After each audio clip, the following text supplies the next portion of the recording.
Solar energy is renewable energy source, so it will not run out in the near future.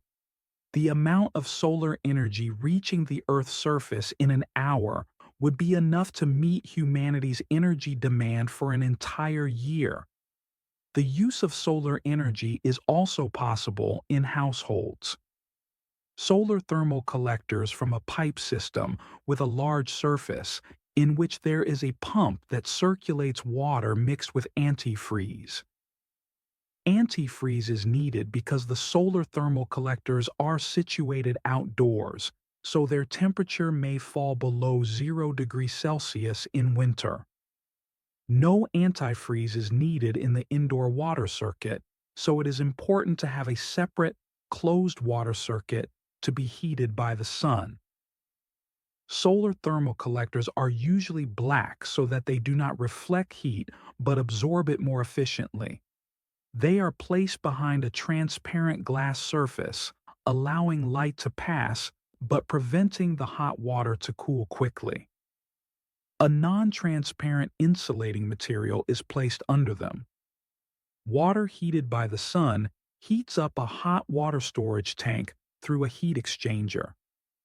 The heat exchanger is a pipe system with a large surface area. A pump provides hot water from the storage tank to the radiators or the underfloor heating system in the house. A secondary heating system is usually added to solar water heating system as solar thermal collectors do not provide energy when there is not enough sunlight for a long time.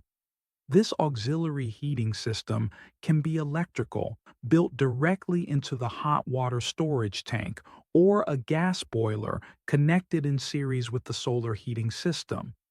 Photovoltaic solar panels produce electricity from sunlight. In order for devices in our homes to use the low-voltage direct current from the solar panels, an inverter is needed that transforms it into alternating current with appropriate voltage and frequency. Photovoltaic solar panels are a widely used source of energy, but their disadvantage is that they only provide electricity when the sun is shining. This problem can be solved in two ways.